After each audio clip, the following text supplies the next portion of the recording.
பிரியமான தெய்வீக திருப்பலியானது நன்றறிதலாக ஒப்புக் கொடுக்கப்படுகிறது. ஆர் நந்தகுமார், சாந்தி, அவரது மகன் நிதிஷ்குமார் அவருடைய குடும்பத்திற்கு இறைவன் செய்த அனைத்து நன்மைகளுக்கு நன்றியாக தெய்வீக திருப்பலியை ஒப்புக் கொடுக்கிறார்கள். மேலுமாக தெய்வீக திருப்பலியானது சிறப்பு கருத்துக்காக ஒப்புக் கொடுக்கப்படுகிறது.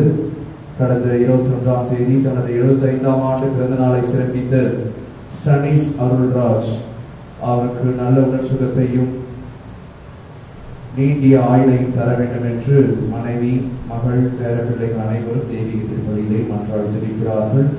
மேலுமாக தெய்வீக திருப்பலியானது நன்றியறிதலாக ஒப்புக் கொடுக்கப்படுகிறது. ஜான்சன் அணி குடும்பத்திற்கு இறைவன் செய்த அனைத்து நன்மைகளுக்கு நன்றியாகவும், ராஜேஷ் அனிதா குடும்பத்தினர் நன்றியாகவும், ஜோசப் பிலோமினா குடும்பத்தினர் நன்றியாகவும், வினோத் மோசி குடும்பத்தினர் நன்றி அறிதலாகவும் தெய்வீக திருப்பலியை ஒப்புக் கொடுக்கிறார்கள். மேலுமாக தெய்வீக திருப்பலியானது இறந்த ஆன்மாக்களுக்காக ஒப்புக் கொடுக்கப்படுகிறது. ஏபி லூர்துநாதன், மரிய தெரேசா அவருடைய ஆண்களை மாற்றிக்காகவும், மரித்த கே அருளப்பன் அவரது 23ஆம் ஆண்டு நினைவு நாளிலே அவருடைய ஆண்களை மாற்றிக்காகவும் தெய்வீக திருப்பலியிலே மன்றாடி ஜெபிப்போம்.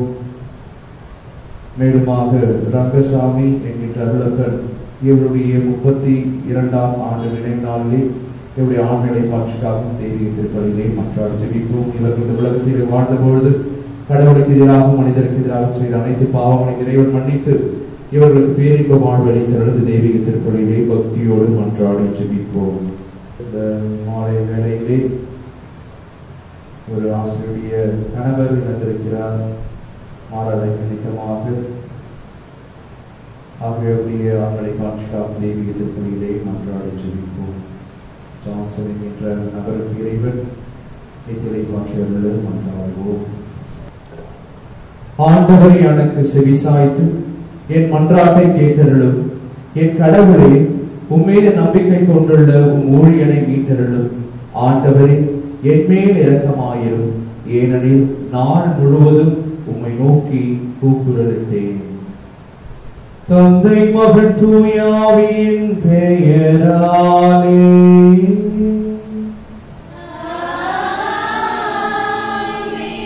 நம் ஆண்டவராகிய இயேசு கிறிஸ்துவின் அருளும் கடவுளின் அன்பும் தூய ஆவியானவரின் நட்புறம் உங்கள் அனைவரோடும் இருப்பதாக.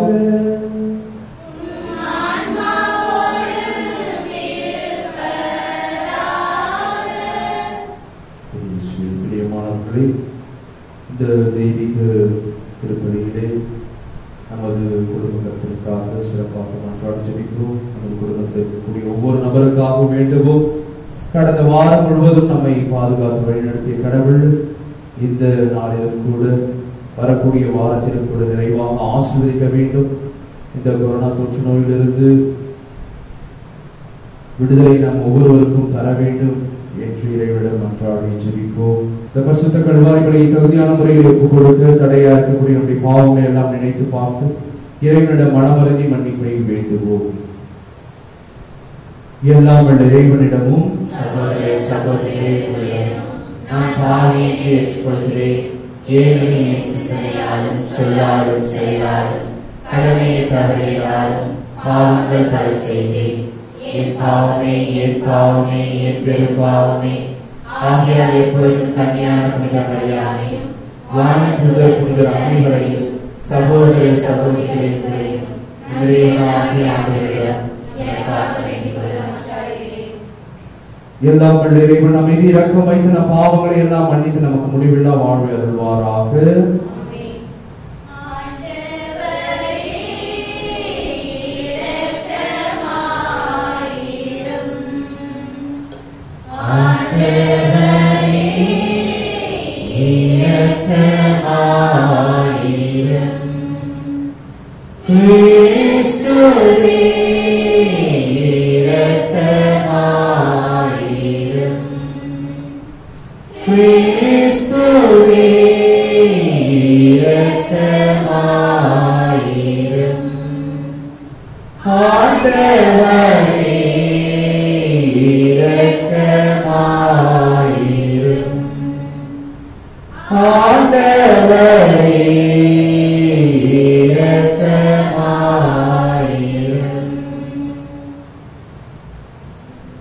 உன்னதங்களிலே கடவுளுக்கு மாட்சி உண்டாகுக. உலகினிலே நல்மனத்தவர்க்கு அமைதி உண்டாகுக. புகழ்கின்றோம் யாம் உம்மையே, வாழ்த்துகின்றோம் இறைவனே. உமக்கு ஆராதனை புரிந்து உம்மை மாட்சிப்படுத்துகின்றோம் யாம். உமது மேலான மாட்சியின் பொருட்டு உமக்கு நன்றி கூறுகின்றோம். ஆண்டவராகிய இறைவனே, இறையில்லாத விண்ணரசே, ஆற்றல் அனைத்தும் கொண்டு இலங்கும் வல்ல தந்தை இறைவனே, ஒரே மகனாக உதித்த ஆண்டவர் இயேசு கிறிஸ்து இறைவனே, ஆண்டவராகிய இறைவனே, இறைவனின் திரு செம்மறியே, தந்தையினின்று என்றென்றுமாக உதித்த இறைவன் மகனே நீ, உலகின் பாவம் போக்குபவரே, நீ எம் மீது இறங்குவீர். உலகின் பாவம் போக்குபவரே, எங்கள் மன்றாட்டை ஏற்றருள்வீர்.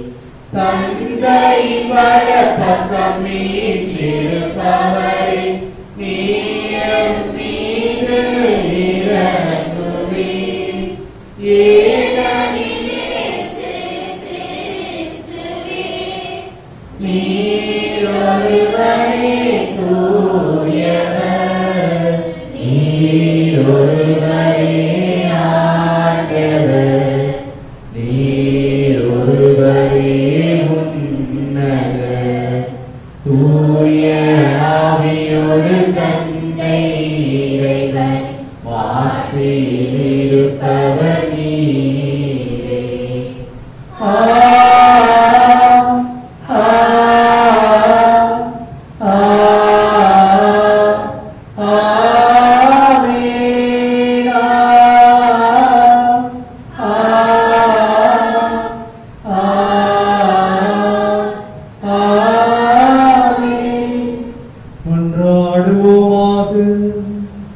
நம்பிக்கையாளரின் உள்ளங்களை ஒன்றிணைப்பவரான இறைவா, நீர் கற்று தருவதையும் மக்கள் அன்பு செய்யவும், நீர் வாக்களிப்பதை விரும்பவும் செய்தருளும்.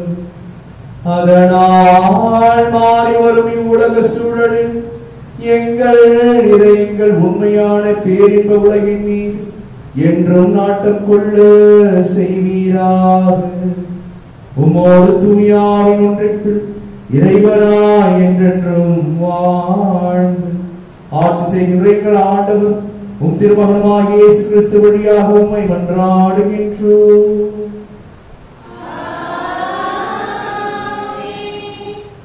முதல் வாசகம். இறைவாக்கினர் எசாயா நூலிலிருந்து வாசகம். அதிகாரம் 22, இறை வார்த்தைகள் 19 23 முடிய. உன்னை உன் பதவியிலிருந்து இறக்கி விடுவேன், உன் நிலையிலிருந்து கவிழ்த்து விடுவேன். அந்நாளில் இலக்கியாவின் மகனும் என் ஊழியனுமாகிய எலியாகிமை நான் அழைத்து, உன் அங்கியை அவனுக்கு உடுத்தி, உன் கச்சையை அவன் இடுப்பில் கட்டி, உன் அதிகாரத்தை அவன் கையில் ஒப்படைப்பேன். எருசலேமின் குடியிருப்போருக்கும் யூத குடும்பத்தாருக்கும் அவன் தந்தையாவான். அந்நாளில் தாவீது குடும்பத்தாரின் திறவுகோலை அவன் தோளின் மேல் வைப்பேன். அவன் திறப்பான், எவனும் பூட்ட மாட்டான். அவன் பூண்டுவான், எவனும் திறக்க மாட்டான். உறுதியான இடத்தில் அவனை வைத்து முளை போல் அடித்து வைப்பேன். அவன் தன் தந்தையின் குடும்பத்தாருக்கு மேன்மையுள்ள அரியணையாக இருப்பான். ஆண்டவரின் அருள்வாக்கு. பதிலுரை பாடல் திருப்பாடல் 138. நாம் சொல்ல வேண்டிய பதில்: ஆண்டவரே என்றும் உள்ளது உமது பேரன்பு. ஆண்டவரே என்றும் உள்ளது உமது பேரன்பு. ஆண்டவரே என்றும் உள்ளது உமது பேரன்பு. இறைவசனங்கள் 1 மற்றும் 2a. ஆண்டவரே, என் முழு மனதுடன் உமக்கு நன்றி செலுத்துவேன். தெய்வங்கள் முன்னிலையில் உம்மை புகழ்வேன். உம் திருக்கோவிலை நோக்கி திரும்பி உள்ளே தாழ் பணிவேன். ஜெபப்பாடல். ஆண்டவரே என்றும் உள்ளது உமது பேரன்பு. ஆண்டவரே என்றும் உள்ளது உமது பேரன்பு. இறைவசனங்கள் 2b மற்றும் 3. உன் பேரன்பையும் உண்மையையும் முன்னிட்டு உமது பெயருக்கு நன்றி செலுத்துவேன். ஏனெனில் அனைத்திற்கும் மேலாக உன் பெயரையும் வாக்கையும் மேன்மையுற செய்துள்ளேன். நான் மன்றாடிய நாளில் எனக்கு செவி சாய்த்தேன். என் மனதிற்கு வலிமை அளித்தீர். ஜெபப்பாடல். ஆண்டவரே என்றும் உள்ளது உமது பேரன்பு. ஆண்டவரே என்றும் உள்ளது உமது பேரன்பு. இறைவசனங்கள் 6 மற்றும் 8b. ஆண்டவரே, நீர் உன்னதத்தில் உறைபவர். எனினும் நலிந்தோரை கண்ணோக்குகின்றீர். ஆனால் செருக்குற்றோரை தொலையில் இருந்தே அறிந்து கொள்கின்றீர். ஆண்டவரே, என்றும் உள்ளது பேரன்பு. உம் கைவினை பொருளை கைவிடாதேயும். ஜெபப்பாடல். ஆண்டவரே என்றும் உள்ளது உமது பேரன்பு. ஆண்டவரே என்றும் உள்ளது அவரது பேரன்பு. திருத்தூதர் பவுல் ரோமையருக்கு எழுதிய திருமுகத்திலிருந்து வாசகம். அதிகாரம் 11 வார்த்தைகள் 33 36 முடிய. சகோதர சகோதரிகளே, கடவுளின் அருட்செல்வம் எத்துணை மிகுதியானது! அவருடைய ஞானமும் அறிவும் எத்துணை ஆழமானவை! அவருடைய தீர்ப்புகள் அறிவுக்கு எட்டாதவை. அவருடைய செயல்முறைகள் ஆராய்ச்சிக்கு அப்பாற்பட்டவை. ஏனெனில் ஆண்டவரின் மனதை ஆராய்பவர் யார்? அவருக்கு அறிவுரையார் இருப்பவர் யார்? தமக்கு கைமாறாக ஏதாவது கிடைக்கும் என முன்னதாகவே அவரிடம் கொடுத்து வைத்தவர் யார்? அனைத்தும் அவரிடமிருந்தே வந்தன, அவராலேயே உண்டாயின, அவருக்காகவே இருக்கின்றன, அவருக்கே என்றென்றும் ஆட்சி உரித்தாகுக. ஆமென். ஆண்டவரின் அருள்வாக்கு.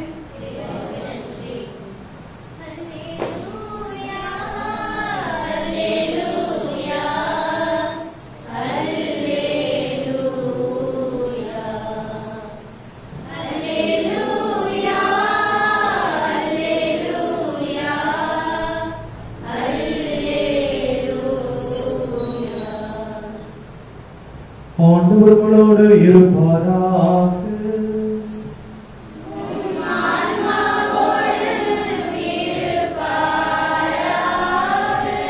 தூய மத்தேயு எழுதிய நற்செய்தியிலிருந்து வாசகம்.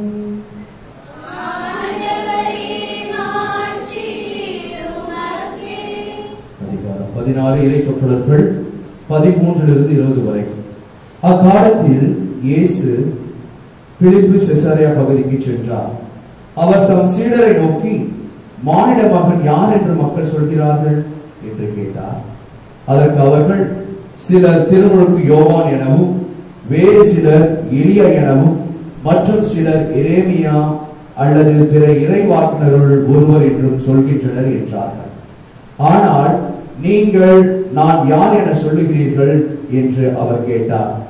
சீமோன் பேதுரு மறுமொழியாக, நீர் மெசியா, வாழும் கடவுளின் மகன் என்று உரைத்தார். அதற்கு இயேசு, யோனாவின் மகனான சீமோனே, நீ பேறு பெற்றவன். ஏனெனில் எந்த மனிதரும் இதை உனக்கு வெளிப்படுத்தவில்லை, மாறாக விண்ணகத்தில் உள்ள என் தந்தையை வெளிப்படுத்தியுள்ளார். எனவே நான் உனக்கு கூறுகிறேன், உன் பெயர் பேதுரு. இந்த பாறையின் மேல் என் திருச்சபையை கட்டுவேன். பாதாளத்தின் வாயில்கள் அதன் மேல் வெற்றி கொள்ளா. விண்ணரசின் திறவுகோல்களை நான் உன்னிடம் தருவேன். மண்ணுலகில் நீ தடை செய்வது விண்ணுலகிலும் தடை செய்யப்படும். மண்ணுலகில் நீ அனுமதிப்பது விண்ணுலகிலும் அனுமதிக்கப்படும் என்றார். பின்னர் தாம் மெசியா என்பதை எவரிடமும் சொல்ல வேண்டாம் என்று இயேசு சீடரிடம் கண்டிப்பாய் கூறினார். ஆண்டவரின் அருள்வாக்கு. கிறிஸ்துவே உமக்கு புகழ். பிரியமானவர்களே, இன்றைய முதல் வாசகம், நற்செய்தி வாசகம், இரண்டாவது வாசகம் அனைத்தையும் பார்க்கின்ற பொழுது 2 செய்திகளை நாம் உள்வாங்கிக் கொள்ளலாம். முதல் வாசகத்திலே 2 அரசர்களை பற்றி அவர் சொல்வதை நாம் பார்க்கின்றோம். பிரியமானவர்களே, 2 அரசர்களை பற்றி கடவுள் சொல்லுகின்றார். கடவுளுக்கு எதிராக பணிபுரியக்கூடிய அந்த நபரை பதவியிலிருந்து நான் இறக்கி விடுவேன். எலியாக்கீமை அவர் சொல்வதை நாம் பார்க்கின்றோம். இந்த பதவியிலிருந்து நான் உன்னை இறக்கி விடுவேன். எலியாக்கீமை அவர் பதவியிலே நிறுத்துவார் என்று நாம் வாசிக்கிறோம். அவர் முன்பிருந்த அரசரை பதவியிலிருந்து எடுத்துவிட்டு எலியாக்கீமை அவர் பதவியிலே அமர வைத்து அவருக்கான புதிய அங்கியை உடுத்துவேன் என்கின்ற செய்தியை இறைவன் தருகின்றார். இறையேசு பிரியமான இதிலே 2 கருத்துக்களை நாம் புரிந்து கொள்ளலாம். இந்த உலகத்தில் உள்ள மனிதர்கள் அனைவரும் நாம் இந்த ரத்தம் உடல் இந்த சம்பந்தமான உறவை நாம் வைத்திருக்கிறோம். ரத்தம் உடல். இந்த உலகத்திலே வாழ்கின்ற பொழுது சதையும் ரத்தமுமாகவே நாம் அனைவரும் வாழுகின்றோம். அனைத்திலுமே ரத்தமாகவும் சதையுமாகவே நமது உறவானது இருக்கின்றது. மண்ணுலகில் இருப்பவர்கள் அனைவருமே பதவி, பட்டம் அல்லது உறவு நிலை அனைத்தும் இதை சார்ந்ததாகவே இருக்கிறது. இதை தாண்டி நாம் எதையும் யோசிப்பது கிடையாது. நமது மூளைக்கு இதை மட்டுமே சுற்றி சுற்றி வருவதை நாம் பார்க்கின்றோம். நமது ரத்தத்தினுடைய செயல்பாடுகள், உடலுடைய செயல்பாடுகள், சதையினுடைய செயல்பாடுகள், எலும்புகளுடைய செயல்பாடுகள், நரம்புகளுடைய செயல்பாடுகள் அனைத்தும் இந்த உறவை மட்டுமே எடுத்துரைப்பதை நாம் பார்க்கின்றோம். ஆனால் கடவுளுடைய அந்த உறவு நிலை எவ்வாறாக இருக்கிறது அதை நாம் புரிந்து கொள்ள இறைவன் அழைக்கின்றார். ஆகவே மனிதர்கள் கொடுக்கக்கூடிய பதவியானது அவை இந்த மண்ணுலகோடு முடிந்து விடுகிறது. அதை தாண்டி ஒரு வாழ்வு இருக்கிறது. அதற்கான ஒரு பரிசை அந்த உலகத்திலே, அந்த இடத்திலே நான் உன்னை உயர்த்தி பிடிப்பேன் என்று கடவுள் சொல்லுகின்றார். இவை மனித மூளைகளுக்கு எட்டாவது நிச்சயமாக. அதைதான் இன்றைய நற்செய்தியை நாம் வாசிக்கின்றோம்.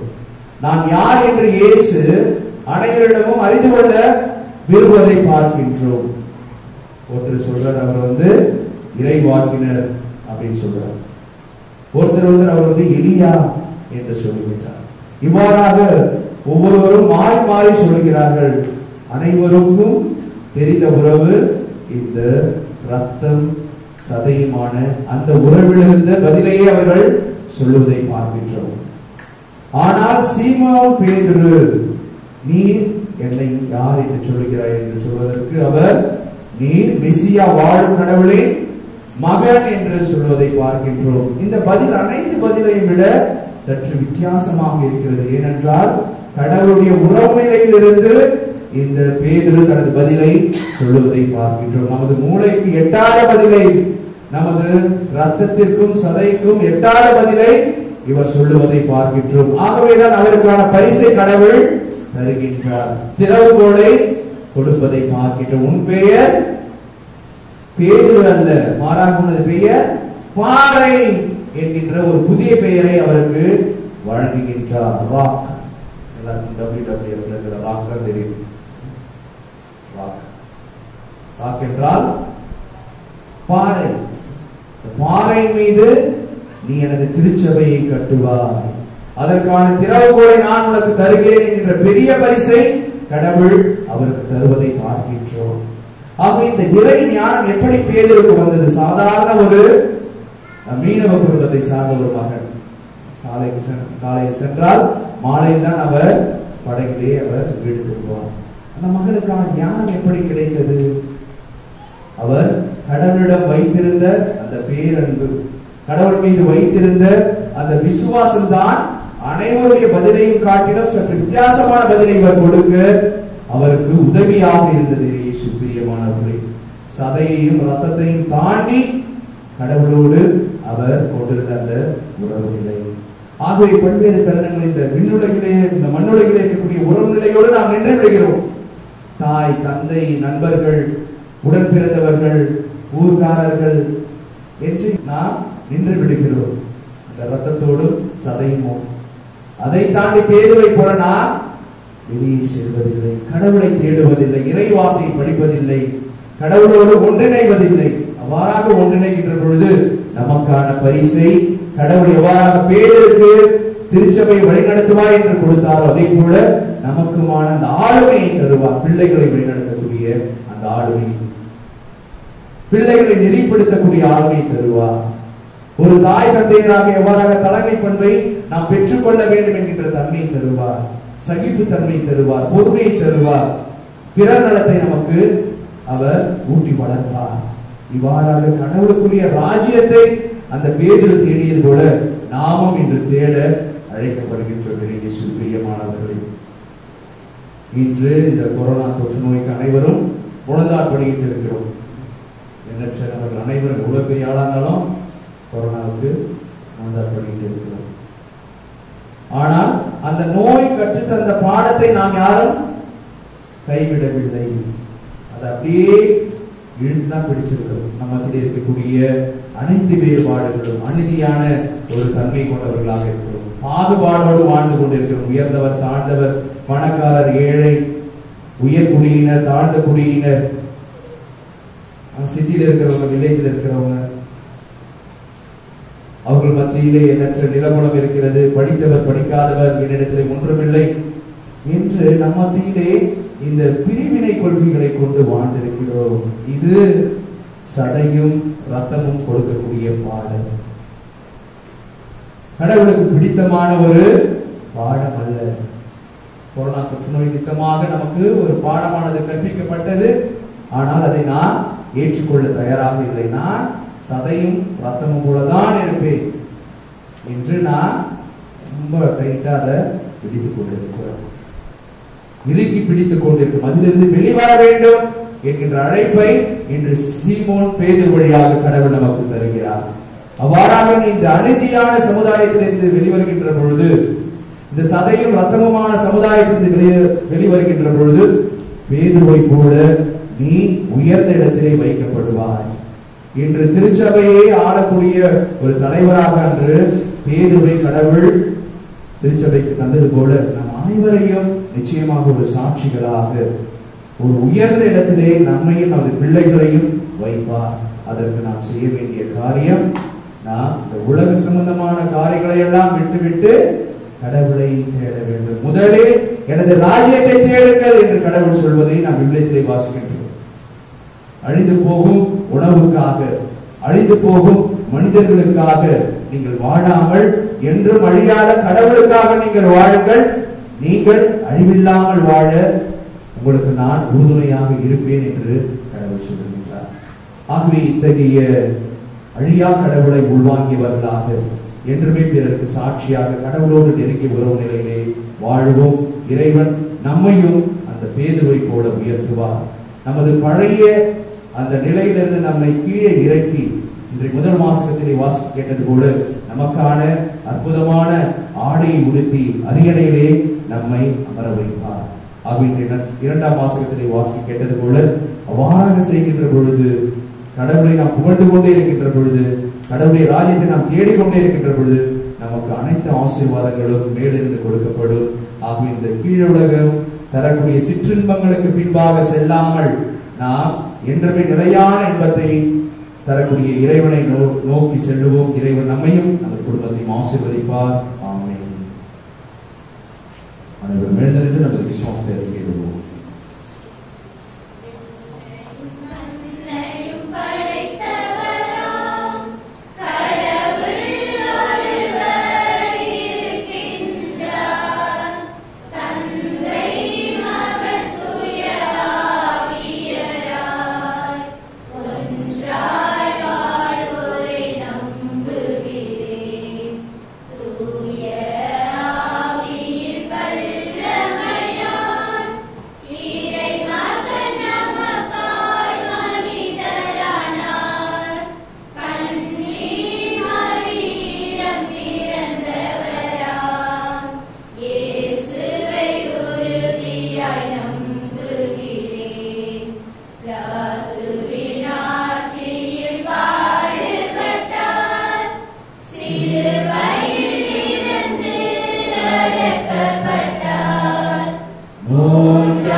வரங்களை தாராளமாய் பொழியும் எம் இறைவா, எம் தாய் திருச்சபையை வழிநடத்தும் திருத்தந்தை, ஆயர்கள், குருக்கள், கன்னியர்கள் மற்றும் பொதுநிலையினர் அனைவரும் உலகிற்கு ஒளியாக அமைத்து உம் மந்தையை விசுவாசத்தின் பாதையில் வழிநடத்திட வேண்டும் என்று இறைவா உம்மை மன்றாடுகிறோம்.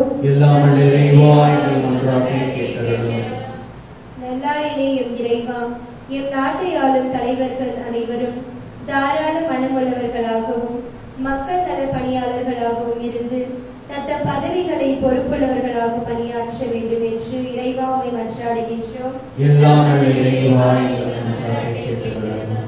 தாயும் தந்தையுமான இறைவா, இப்பலியில் பல்வேறு கருத்துக்களுடன் பங்கேற்கும் விசுவாசிகளை உம் அன்பு பாதத்தில் ஒப்படைக்கின்றோம். அவர்களின் தேவைகளை அறிந்து நீரே அவற்றை பூர்த்தி செய்திட வேண்டி இறைவா உம்மை மன்றாடுகிறோம்.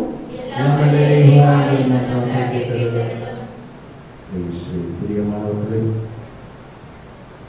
நமது பங்கிற்காக ஜெபிப்போம். நமது பங்கிலே எழுதி கொண்டிருக்கக்கூடிய இறைவனுடைய ஆலயம் நல்ல முறையிலே கட்டி எழுப்பப்பட வேண்டும். அதற்கு தேவையான உதவிகள் நமக்கு கிடைக்க வேண்டும். அங்கே பணி செய்வோருக்கு எந்த ஒரு ஆபத்தும் கொள்ளாமல் நேரிடாமல் இறைவன் அவர்களை வழிநடத்த வேண்டும் என்று ஜெபிப்போம். மேலுமாக நமது கிளை கொண்டு நேற்ற பாக்கத்தில் கூட ஆலயம் கட்டி எழுப்பப்பட்டுக் கொண்டிருக்கிறது. அங்கே இருக்கக்கூடிய பிரச்சனைகள் தீர இறைவன் நமக்கு உறுதுணையாக இருக்க வேண்டும் என்று சிறப்பாக மன்றாடி ஜெபிப்போம். இந்த வேளையிலே கடவுளுடைய கருணைக்காக, இரக்கத்திற்காக நன்றி கூறுவோம். நம் மத்தியிலே வாழ்ந்த மனிதர்கள், நம் மத்தியிலே உறவாடிய மனிதர்கள் நம்மை விட்டு ஒவ்வொரு நாளும் சென்று கொண்டிருக்கக்கூடிய வேளையிலே இறைவன் நம்மை அரணும் கோட்டையுமாக இருந்து பாதுகாத்துக் கொண்டிருக்கிறார். ஆகிய கடவுளுடைய அன்பை, அவருடைய இரக்கத்தை நினைத்து நன்றி சொன்னால் நாட்களே போதாது நமக்கு. ஆகிய கடவுளுக்கு நன்றி உள்ள மக்களாக, எப்பொழுதுமே கடவுளுக்கு நன்றி சொல்லக்கூடிய மக்களாக நாம் அவருடைய திருப்பாதத்திலே வந்திருக்கிறோம். ஆகிய கடவுளுக்கு நன்றி கூறுவோம். இறைவா, நன்றி இயேசுவே, எங்களை ஒவ்வொரு நாளும் பாதுகாத்துக் கொண்டு வருகிறேன். இந்த நோயிலிருந்து விடுதலையை கொடுத்து கொண்டு வருகிறேன். எங்களது பிள்ளைகளை காத்துக் கொண்டு வருகிறேன். எங்களது உற்றார் உறவினர்களை நீதாமே வழிநடத்திக் கொண்டு வருகிறேன். இதற்காக நன்றி இயேசுவே. தொடர்ந்து எங்களை ஆசீர்வதி. இந்த உலக சம்பந்தமான காரியங்களில் நாங்கள் அதிகமாக ஈடுபடாமல் உம்மை நோக்கி அந்த உலகிலே அதிகமான நாட்டத்தை கொள்ள எங்களுக்கு அருள் புரியும் என்று இறைவனிடம் அன்றாட ஜெபிப்போம். நம்மிடம் யாரெல்லாம் ஜெப உதவியை கேட்டிருக்கிறார்களோ, திருப்பலிக்கு வர வேண்டும் என்று நினைத்தும் வர முடியாமல் வீட்டிலே இருக்கக்கூடிய நபர்கள், அவர்களுக்காகவும் சிறப்பாக வேண்டி ஜெபிப்போம். நம் மத்தியிலே ஜெப விண்ணப்பத்தை தந்திருக்கக்கூடிய ஒவ்வொரு நபர்களையும் நினைத்து பார்த்து மன்றாடுவோம். இந்த கொரோனா தொற்று நோயினால் அவதிப்பட்டிருக்கக்கூடிய குருக்கள், பொதுமக்கள் அனைவருக்கும் இறைவன் பரிபூர்ண சுகத்தை தர வேண்டும். மருத்துவமனையில் இருக்கக்கூடிய நபர்கள் வீடு திரும்ப வேண்டும். இந்த தொழுநோயால், தொற்று நோயால் அவதிக்கு உள்ளாக்கக்கூடிய மக்களுக்கு பரிபூர்ண சுகம் கிடைக்க வேண்டும். இந்த தொற்று நோயினால் வறுமைக்கு உள்ளாக்கக்கூடிய மக்களை இறைவன் தாமே பாதுகாக்க வேண்டும். அரசு தலைவர்களுக்கு நல்ல ஞானத்தை கொடுத்து இந்த நோயானது அதிசீக்கிரத்திலே நம்மை விட்டு அகல தேவையான திட்டங்களை அவர்கள் மேற்கொள்ள வேண்டும். அத்தகைய ஆலோசனைகளை கடவுள் அவர்களுக்கு வழங்க வேண்டும் என்று சிறப்பாக மன்றாடி ஜெபிப்போம். மௌனமாக நமது தனிப்பட்ட கருத்துக்களுக்காக வேண்டுவோம். அனைத்தையும் எங்கள் ஆண்டவராக இயேசு கிறிஸ்து வழியாக நோக்கி மன்றாடுகின்றோம்.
சகோதர சகோதரிகளை, என்னுடைய உங்களுடையமான வழியெல்லாம் உள்ள தந்தையாக இறைவனை கேட்டதாற்படி ஜெபியுங்கள்.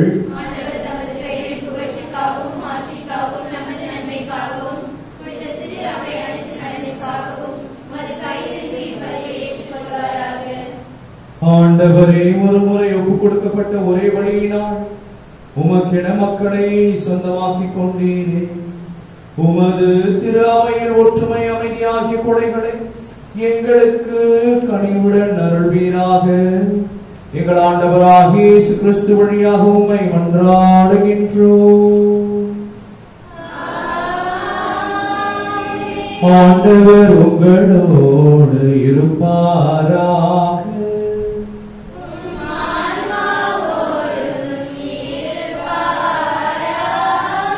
இதயங்களை மேலே எழுப்புங்கள்.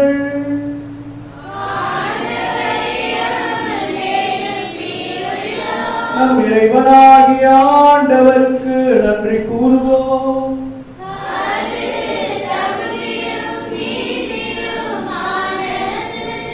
ஆண்டவரே, தூயவரான தந்தை, என்றும் உள்ள எல்லாம் உள்ள இறைவா, எங்கள் ஆண்டவராகிய கிறிஸ்து வழியாக எந்நாளும் இவ்விடத்திலும் நாங்கள் மக்கள் நன்றி செலுத்துவது மெய்யாகவே தகுதியும் நீதியும் ஆகும். எங்கள் கடமை மீட்புக்குரிய செயலுமாகும். தவறிழைத்த எங்கள் மீது கிறிஸ்து இரக்கம் கொண்டு கன்னிமரியாவிடமிருந்து பிறக்க திருவுளமானார். சிலுவையில் பாடுபட்டு முடிவில்லா சாவிலிருந்து எங்களை விடுவித்தார். இறந்தோரிடமிருந்து உயிர்த்தெழுந்து நிலை வாழ்வை எங்களுக்கு அருளினார்.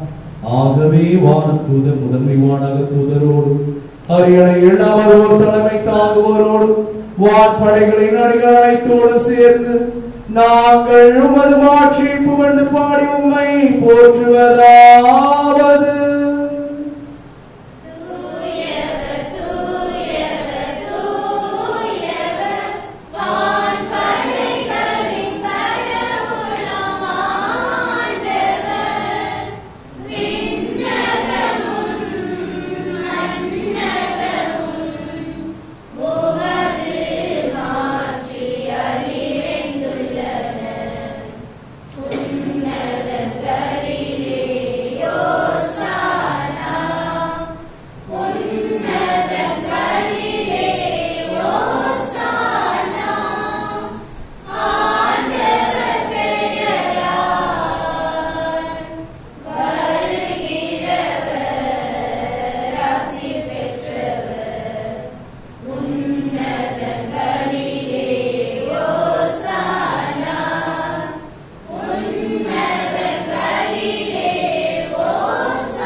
மெய்யாகவே தூயவர், தூய்மை அனைத்திற்கும் ஊற்று. ஆகவே உடைய ஆவியை பொழுது காணிக்கைகளை தூய்மைப்படுத்த உண்மை வேண்டுகின்றோம். இவ்வாறு எங்கள் ஆண்டவர் இயேசு கிறிஸ்துவின் உடலும் இரத்தமும் ஆவியங்களுக்கு இவை மாறுபடவாகும்.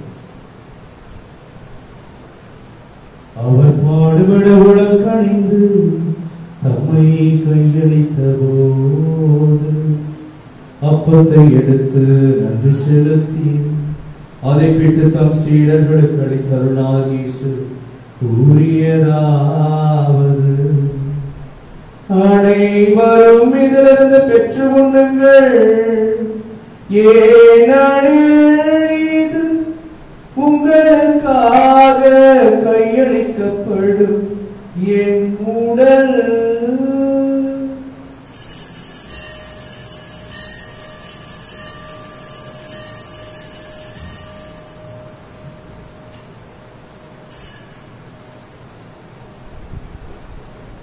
அவ்வண்ணமே இரவு விருந்திய கிண்ணத்தையும் எடுத்து மீண்டும் மக்கு நன்றி கூறி தம் சீடர்களுக்கு அளித்தருளார். இயேசு கூறியதாவது, அனைவரும் இதிலிருந்து பெற்று பருகுங்கள். ஏனெனில் புதிய நிலையான உடன்படிக்கை கூறிய என் இரத்தத்தின் கிண்ணம், இது பாவ மன்னிப்புக்கென்று உங்களுக்காகவும் பலருக்காகவும் சிந்தப்படும். இதை என் நினைவாக செய்யுங்கள்.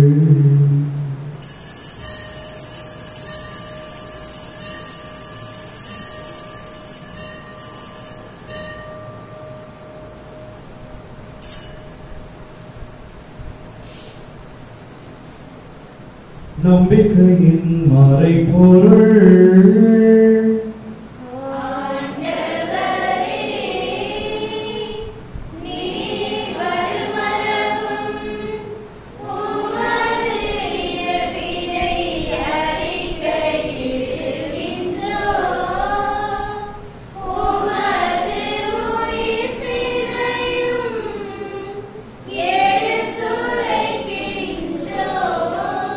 ஆகவே ஆண்டவரே, நாங்கள் கிறிஸ்துவின் இறப்பினையும் உயிர்ப்பினையும் நினைவு கூர்ந்து வாழ்தலும் அப்பத்தை மீன்பளிக்கும் கிண்ணத்தையும் ஒப்புக் கொடுக்கின்றோம்.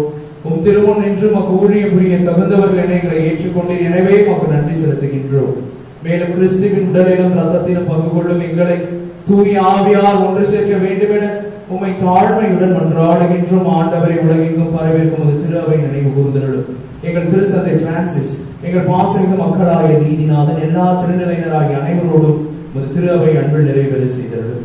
மேலும் உயிர்த்தெழும் எதிர்நோக்குடன் துயில்கொள்ளும் எங்கள் சகோதர சகோதரிகளையும் இறந்தோர் அனைவரையும் இரக்கத்துடன் நினைவு கூர்ந்து ஒரு திருமுக ஒளியினுள் ஏற்றருளும். எங்கள் அனைவர் மீதும் இரக்கமாயிரும். கடவுளை கன்னித்தாயான புனித மரியா, அவருடைய கணவரான புனித யோசேப்பு, புனித திருத்துதர்கள், இவ்வுலகில் உகந்தோராய் இருந்தோர் புனித 2ஆம் ஜான் பால், புனித அன்னை தெரேசம்மாள், புனித அல்போன்ஸ் அம்மாள், கோடியர் புனித அந்தோனியா, புனித ஜான் மரிய வியானி ஃபாதர் பியோ ஆகிய புனிதர் அனைவருடனும் நாம் நிலைவாழ்வில் பங்கு கொள்ளும் தகுதி பெற்று உம் திருமகன் இயேசு கிறிஸ்து வழியாக உம்மை புகழ்ந்தேத்து வரமருள உம்மை மன்றாடுகின்றோம். இவர் வழியாக இவரோடு என்று வாழும் எல்லாவர் தந்தையே, தூயாரின் ஒன்றிப்பிலே எல்லா புகழும் மாட்சிமையும் என்றென்றும் உமதே. ஆமென், ஆமென், ஆமென். ஆண்டவராகிய இயேசு கிறிஸ்து நமக்கு பணித்த அன்பின் ஜெபத்தை பக்தியாக இணைந்து ஜெபிப்போம்.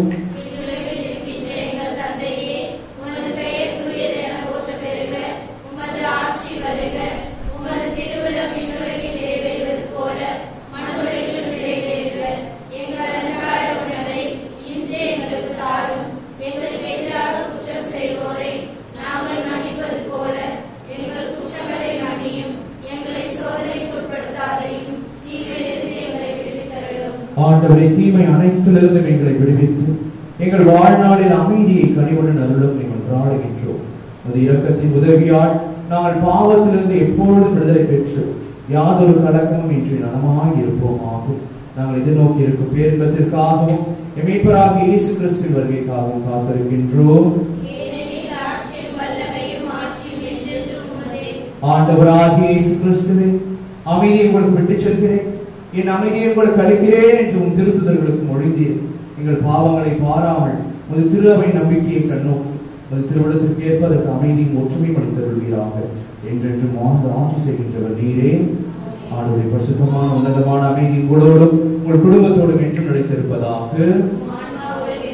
தெய்வீக திருப்பலின் வழியாக இறைவன் நமக்கு அருளக்கூடிய ஒற்றுமையை, சமாதானத்தை, இரக்கத்தை, மகிழ்வை, அமைதியை நாம் ஒருவர் பிறரோடு பகிர்ந்து மகிழ்வோம். சமாதானம்.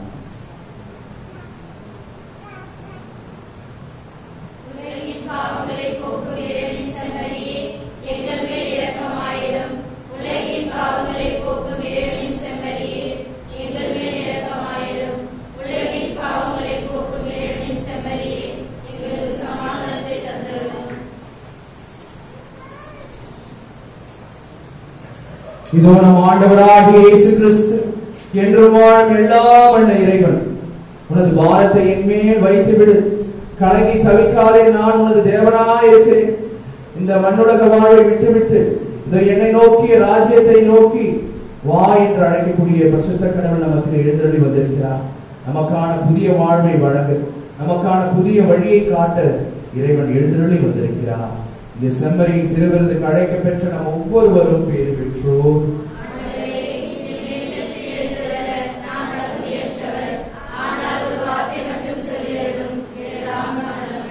கிறிஸ்துவின் திருவுடலும் திரு ரத்தமும் நம்ம ஒவ்வொருவரையும் காத்து முடிவில் வாழ்வளிப்பதாக.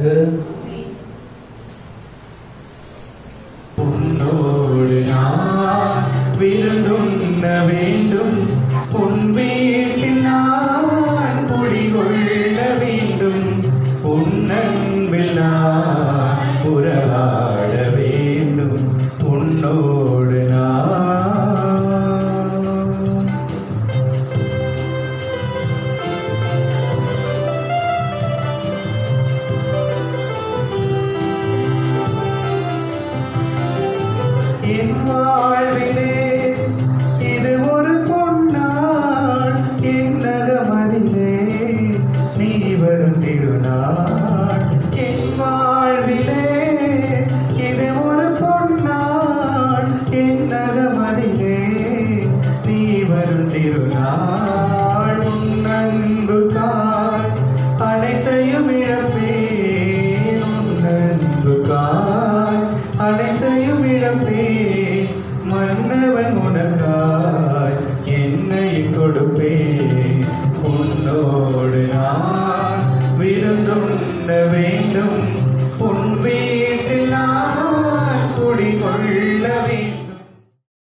ஆண்டவரே, உம் செயல்களின் பணியால் பூவுலகம் நிறைவடைகின்றது.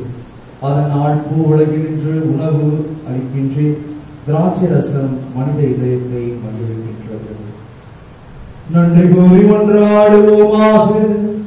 ஆண்டவரே, உமது இரக்கத்தின் விருந்து எங்களுக்கு முழுமையான நலத்தரும் மருந்தாய் செயல்பட உம்மை வேண்டுகின்றோம்.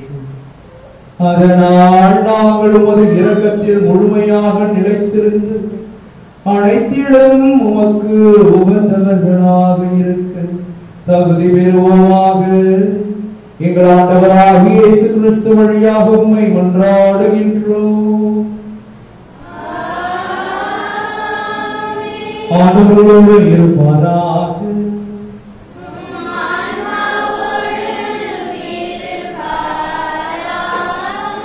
எல்லாம் வல்ல இறைவன் தந்தை, மகன், தூய ஆவி உங்களை உங்கள் குடும்பத்தினரையுமாய் ஆசீர்வதிப்பாராக.